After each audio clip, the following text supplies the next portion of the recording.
오늘 우리에게 주시는 하나님 말씀은 요한계시록 8장 13절 한 절 말씀입니다.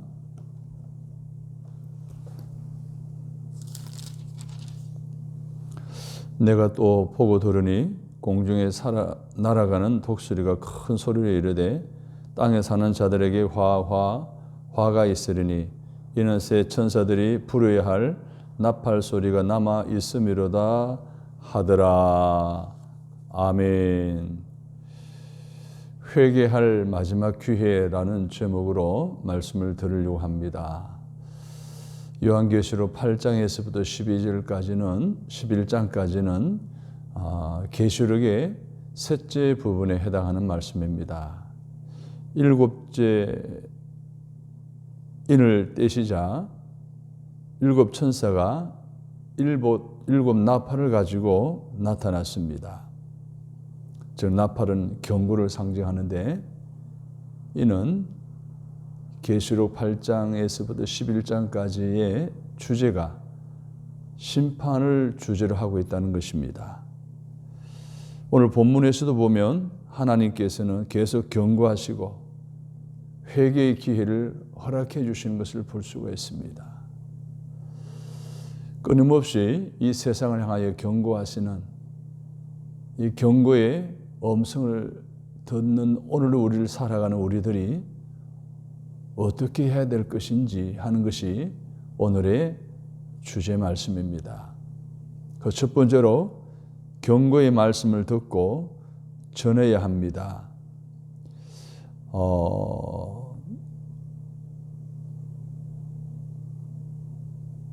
예수님께서 여섯째 인까지 떼고 이제 마지막 일곱째 인을 떼시는데 일곱째 인을 떼실 때의 광경을 보게 되면 하늘이 반시간 동안 고요했다라고 표현되어 있습니다.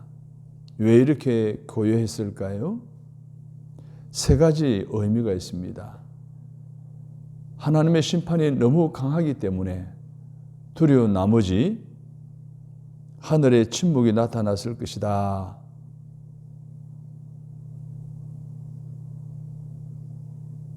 그리고 하나님께서 즐거운 마음으로 환난을 내리는 것이 아니기 때문에 침묵으로 나타났을 것이다.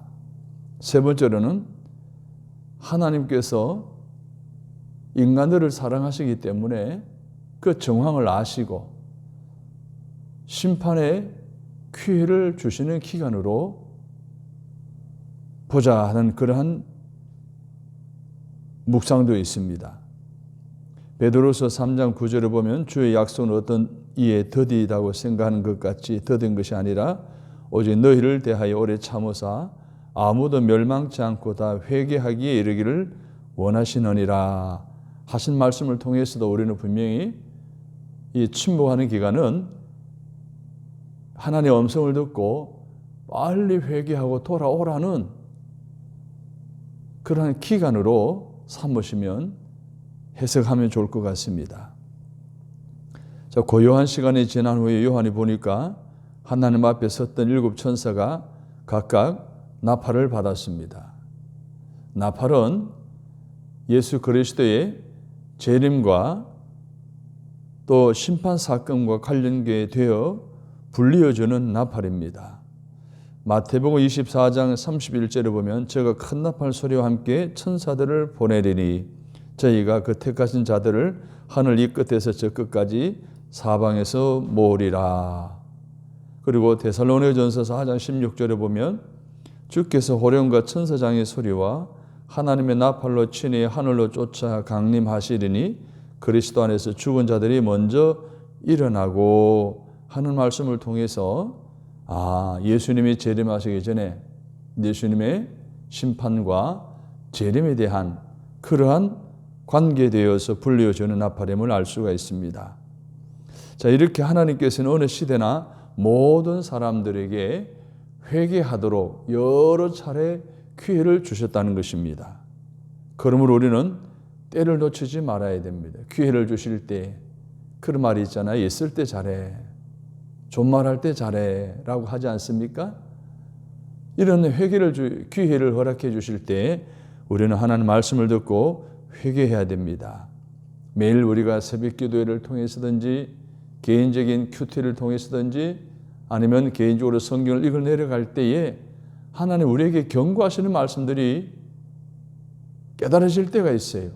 그때 우리가 해야 될 일은 그것을 그냥 넘기는 것이 아니라 그래 하나님이 기회를 주시는 것이구나 라고 생각하고 회개할 기회로 삼고 말씀을 묵상하며 철저하게 주께로 돌아와야 합니다. 하나님 말씀을 경고의 말씀을 우리는 끊임없이 알지 못하는 이들에게 증거하고 그들에게 복음을 전해야 합니다. 두 번째로는 기도하다가 낙심하지 말아야 됩니다. 회개해야 할 마지막 기회에 우리가 해야 될 일은 바로 낙심하지 않는 겁니다. 기도하다가 낙심하지 않는 겁니다. 7 나팔을 불기 전에 7 천사가 금의 향로에 많은 향을 담아 보좌 앞 하나님의 금향단에 드리는 장면이 나옵니다. 근데 그 금향로 안에 뭐가 들었는가 하니 성도들의 기도가 담겨져 있습니다. 즉 이 성도의 기도에는 그리스도인들을 핍박하는 악의 세력, 원수들에게 심판을 내려달라는 호소의 기도 내용이 있습니다. 그런데 이 성도들의 기도가 하나님께 올려졌어요. 4절을 보십시오.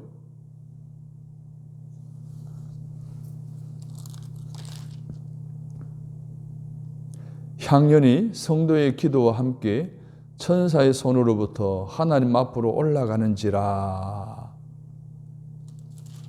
사랑하는 여러분, 성도의 기도는 금향로에 담겨져 하나님께 올려진다는 것을 우리는 기억해야 됩니다. 이 말은 하나님께서 우리의 기도를 들으신다는 것입니다. 그들의 원한을 들어주신다는 것입니다. 반드시 들어주시는데 그 사실을 안다면 우리는 낙심하지 말고 계속해서 기도해야 됩니다. 때로는 기도하다가 기도가 응답되지 않아서 낙심할 수밖에 없는 상황에 이를 수도 있습니다. 당장 응답되지 않으니까 하나님께 드린 기도가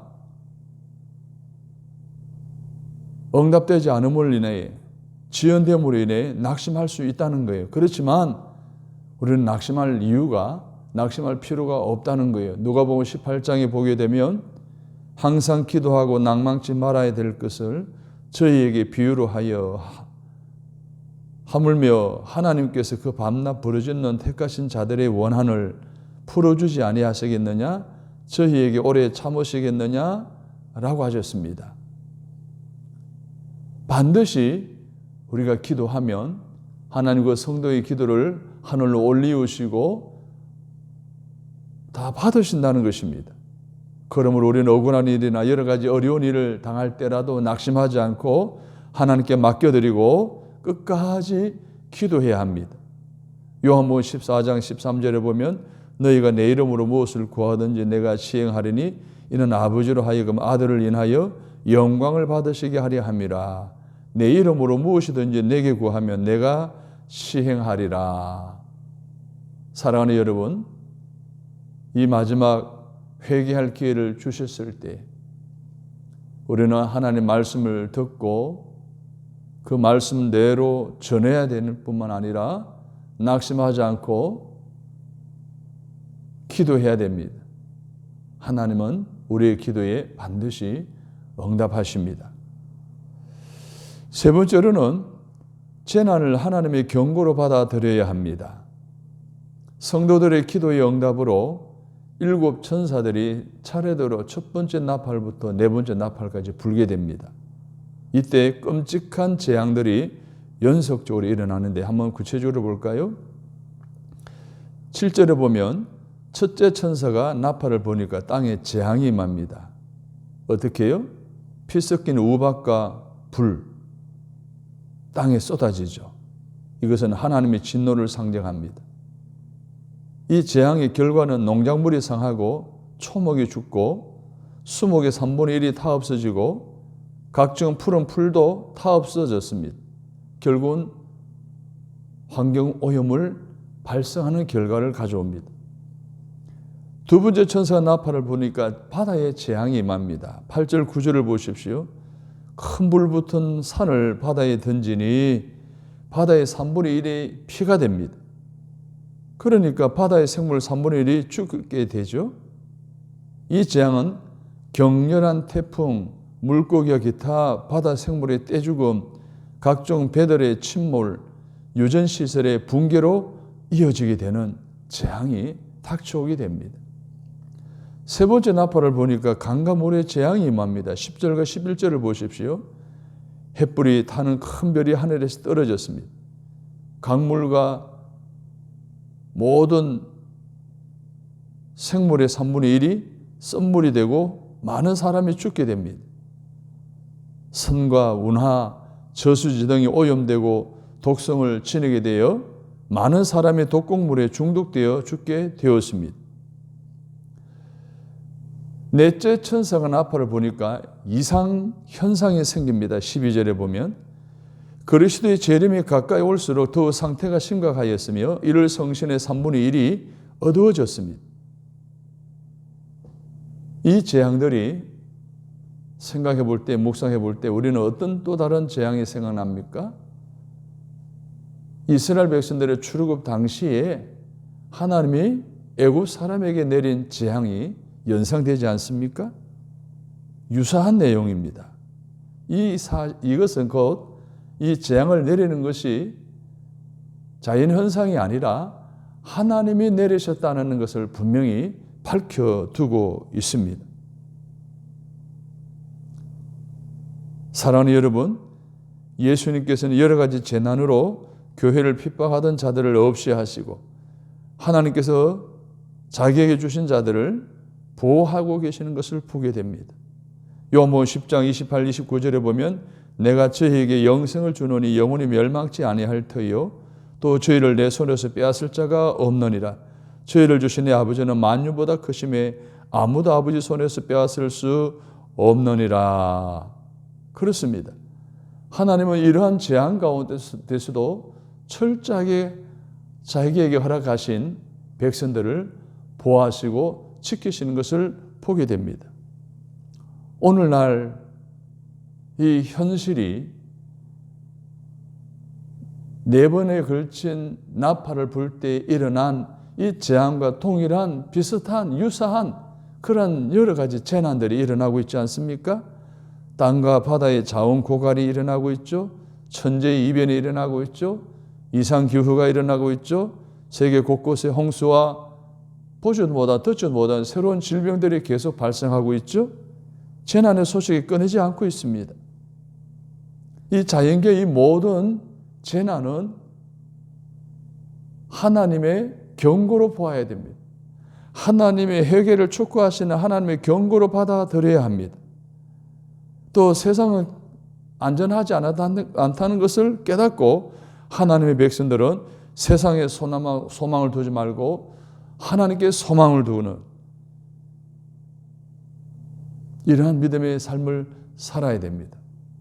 오늘도 이 재난을 통해서 끊임없이 하나님께서 경고하고 있다는 사실을 기억하시고 더 경성하시기를 바랍니다. 하나님의 경고로 받으시기를 바랍니다. 세상은 의지할 것이 못 된다라고 하는, 그래서 우리가 의지해야 될 하나님께 소망을 두며 매일매일 살아가시는 저와 여러분이 되시기를 주님의 이름으로 축복합니다. 기도하겠습니다. 하나님, 오늘 요한계시록 8장의 말씀을 통해서 회개할 마지막 기회가 주어졌을 때 우리 그리스도인들은 하나님의 경고의 말씀을 듣고 전해야 함을 다시 한번 깨닫습니다. 경고의 말씀을 들을 때마다 자복하게 하시고 경고의 말씀을 들을 때마다 믿지 않는 자들에게 이 사실을 증거하고 복음을 증거할 수 있는 저희들 되게 하여 주옵소서. 또는 기도하다가 낙심하지 않기를 원합니다. 인간적인 방법이 아니라 하나님께 맡겨야 함을 다시 한번 깨닫고 기도하면 빠짐없이 다 올라가고 응답해 주신다는 약속의 말씀을 믿고 낙심하지 않고 응답받을 때까지 기도하게 하여 주옵소서. 재난을 하나님의 경고로 받아들여